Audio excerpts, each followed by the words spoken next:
Stephen Gilbert. And what is your occupation? I am an orthopedic surgeon and I have a subspecialty training in surgery of the hand and upper extremity. Dr. Gilbert, where do you work currently? I currently work in New York and Long Island at Northwell Health. And you mentioned you have a specialty. Can you tell us a little bit more about what your specialty is? So after medical school, I trained in orthopedic surgery and I did an orthopedic surgery residency. And for a year thereafter, I did a hand and upper extremity surgery resident fellowship. And so my practice for the past 22 years has been limited to surgery of the hand, wrist, and elbow. And I think you may have gotten ahead of me there, but how long have you been practicing? 22 years. Okay. What percentage of your practice over the past 22 years has involved surgery? Approximately 1/3 of my practice. Okay. And other than that 1/3 that involves surgery, what does the rest of your practice entail? The rest of my practice entails some academic work, but mostly seeing patients in the office, seeing them either pre or post-operatively. A large portion of hand surgeons treat patients non-operatively. In terms of the surgeries that you do, can you describe for us the types of surgeries that you will perform? So again, I limit my practice to hand, wrist, and elbow. I would say approximately 75% or so of my practice is limited to the hand itself.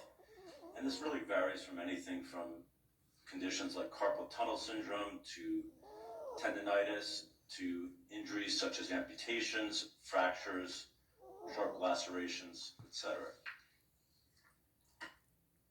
Over the course of your 22 years of practice, how many surgeries would you estimate you performed? I perform about 300 to 400 surgeries a year, so a rough estimate would be approximately 10,000, maybe a little less. Where are you currently licensed? In New York. And how long have you been licensed in New York? I have been licensed in New York since 1994, so that would be 28 years. And do you have any certifications? Yes. And can you tell us about those? I am board certified by the American Board of Orthopedic Surgery, and I have a certificate of added qualifications in surgery of the hand from the American Society for Surgery of the Hand. When did you receive your board certification? 2002. And can you describe for us what current positions you hold? I am currently an assistant professor of orthopedic surgery at Northwell Health, and I'm also the president-elect of the New York Society for Surgery of the Hand. In what professional organizations are you a member? I'm a member of multiple orthopedic organizations, including the American Board of Orthopedic Surgery, the American Association of Orthopedic Surgery, and the American Society for Surgery of the Hand, as well as the New York Society for Surgery of the Hand. Have you published any articles in your field? Yes, I have. Have you testified as an expert before? Yes, I have. Can you ballpark for us how many times? Certainly less than 10 over the past 22 years. Your Honor, at this time, we'd like to offer Dr. Gilbert as an expert in the field of orthopedic surgery, specializing in the hand. All right, any objection? No objection, Your Honor. So moved. So, Dr. Gilbert, what work were you asked to do in connection with this case? So I was asked to review medical records, radiographs, pictures, as well as testimonies and depositions related to Mr. Depp's finger injury. Okay. And to your understanding, what is Mr. Depp's explanation of how his finger was injured? He describes that he was in Australia and his right hand was over the side of a bar when a vodka bottle was thrown at his hand, injuring his right middle finger. And he describes that the vodka bottle exploded. Are you aware of other explanations for that injury? There have been multiple other explanations, but I think the one that was brought out was by Ms. Hurd, who believed that Mr. Depp was holding a landline and out of anger was punching it against the wall, and this resulted in his right middle finger injury. Based on your review of the medical records and other documents in connection with Mr. Depp's finger injury, how would you describe the nature of the injury to Mr. Depp's finger? Well, the nature of the injury was he had what we describe as a comminuted fracture of the distal phalanx, meaning there was a fracture of the tip of the finger, and comminuted meaning that there were multiple pieces. So this is some type of blunt force with a high mechanism of injury. He also sustained loss of the tissue along what's called the ulnar side of the finger towards the little finger. And this appeared, based upon my review of the pictures, to be some type of sharp laceration because it represented a clean edges of the wound. Take a look at Plaintiff's Exhibit 60 and pull up to go to page 3. And Dr. Gilbert, are you familiar with this document? Yes. And what is it? So these are two radiographs, x-rays of Mr. Depp's finger, his middle finger. Okay. Sorry, just to stop you, but Your Honor, may we publish this to the jury as a demonstrative? Any objection? All right, we'll identify it as 60, page 3, and publish to the jury. And Dr. Gilbert, sorry to cut you off there. Can you just tell a jury what we're looking at here in this X-ray? Two X-rays of Mr. Depp's right middle finger after the injury, and towards the tip of the finger, there's a fracture. Again, what I described as a comminuted fracture, meaning there are multiple pieces at the tip. There's also a transverse component to the fracture closer to the joint.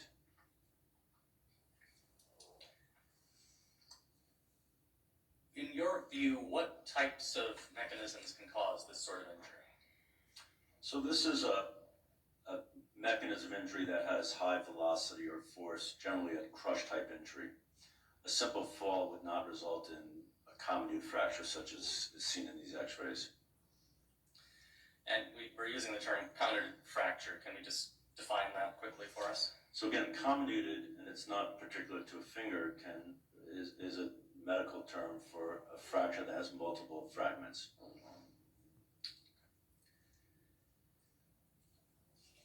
In your opinion, could this injury have been sustained in the manner Mr. Depp described?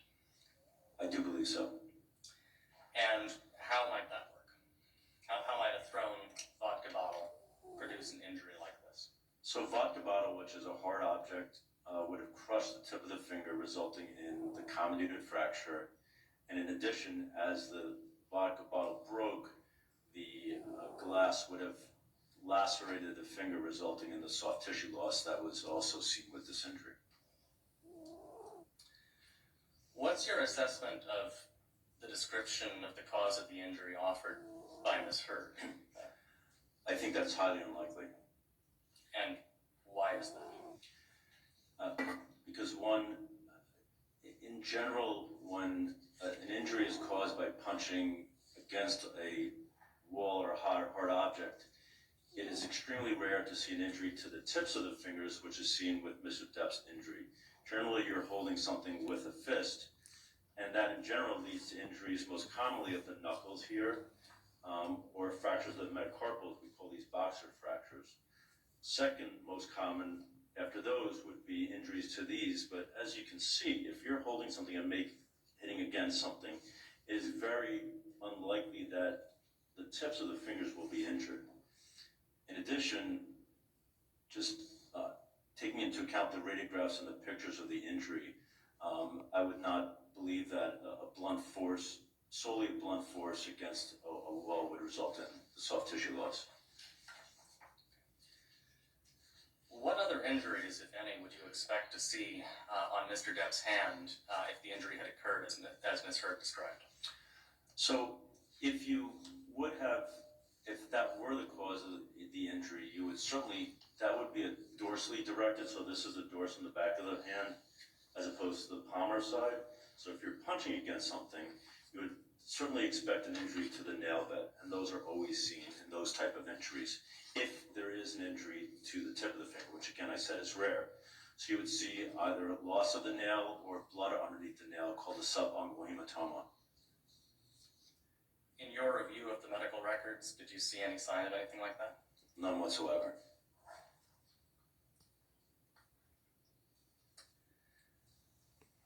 In your view, is the injury, can you explain to us exactly why you think the injury is consistent with Mr. Depp's description? Well, again, his hand, he describes his hand being held over a marble bar, which is a firm, something firm, unyielding, and the bottle hit against the finger. So basically the finger is crushed, resulting in, again, what I described as a comminutive fracture. And as Mr. Depp described, the bottle exploded, so it's certainly reasonable that the glass that exploded as well led to the soft tissue loss along the ulnar aspect of his finger. Now, did you observe the testimony of Dr. Richard Moore? Yes, I did. And he testified about Mr. Depp's finger injury as well? Correct. Did you agree with Dr. Moore's testimony? Certain parts of his testimony I did, yes, okay. But not all of it. Focusing on the parts that you, well, first of all, why don't you tell us what you agree on? Well, I agreed in terms of his interpretation of the x-rays, saying that he had a comminutive fracture and this was some type of high force injury. Okay. What did you disagree with? Well, I disagreed with several things that he said. He first said that he does not believe that the mechanism of injury could be, as described by Mr. Depp, holding the hand on the side of a marble bar, because he said it was all a palmar injury, and there was a palmar component to the injury. I'm talking about the soft tissue loss, but there was also a dorsal, meaning the back of the finger. So the soft tissue loss was actually, if you looked at the pictures which were shown when Dr. Moore testified, the injury goes like this. So it's an angled or an oblique type injury. And there's no way that anybody could determine whether or not it was a palmar directed force, meaning from the palm side, or a dorsally directed force. But certainly either are plausible. Anything else come to mind that you disagreed with?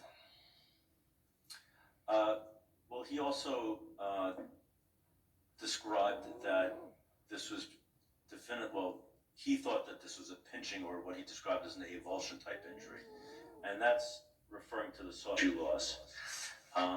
That's certainly possible, but if you look at the pictures that were shown when he testified, the laceration looked fairly clean. There were clean edges, it was not jagged. And generally when you have an avulsion or a pinch type injury, you see a very irregular border to the skin. It's pinched off, you can imagine, as opposed to something that's cleaner that would be lacerated by, let's just say, a piece of glass or a knife or whatever. And that's more consistent with the pictures of Mr. Depp's injury. And we're using the term soft tissue loss, and just to make sure we're on the same page, can you just tell us very quickly what you're referring to there? Right, so there were two components to this injury. One, the fracture of the bone, and two, he had loss of the soft tissues so that the bone was exposed. So that amputated part that was found at the bar.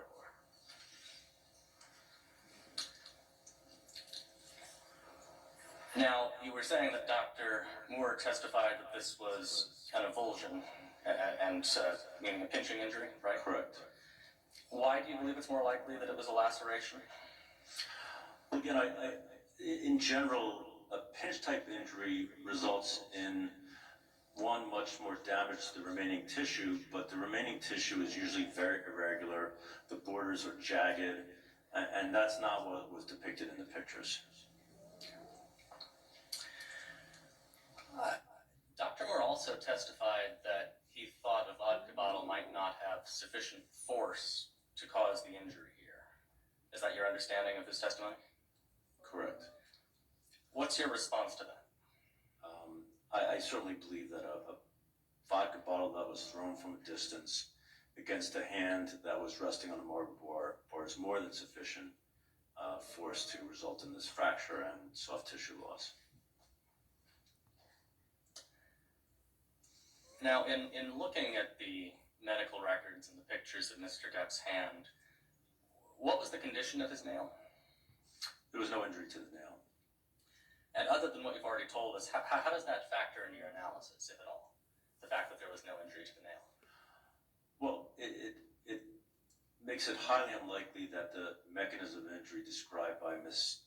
Heard resulted in this injury, because you really would always see an injury to the nail and or nail bed. Do you have any opinion regarding the direction of the injury? Well, it's certainly based upon the soft tissue loss. It's an angled injury, or what we call medically an oblique injury, because the soft tissue loss is at an angle. He lost some of the tissue on the back of the finger as well as the palm side, primarily along the palm side. But other than that, you can't make any assumptions. Unless you saw a videotape of this injury, nobody could tell you definitively what the direction of the injury was. Dr. Moore also commented on the absence of fragments of broken glass in Mr. Depp's injury. Do you remember that? Yes, I do. And how does the absence of glass fragments factor into your analysis? It really doesn't. I've seen hundreds, if not probably at least 500 or more glass injuries, and I would say probably the majority you don't see glass in these injuries. It is much more common to see glass embedded in the wounds when you're talking about very fine glass. So if, just say a wine glass would explode or something of that nature, where you get little tiny shards. But in general, when you have thick glass, such as you see in a bottle, or a pane of glass, you generally don't see, because they break into bigger pieces, and you generally don't see the glass. But you certainly can, but it's not surprising that you don't.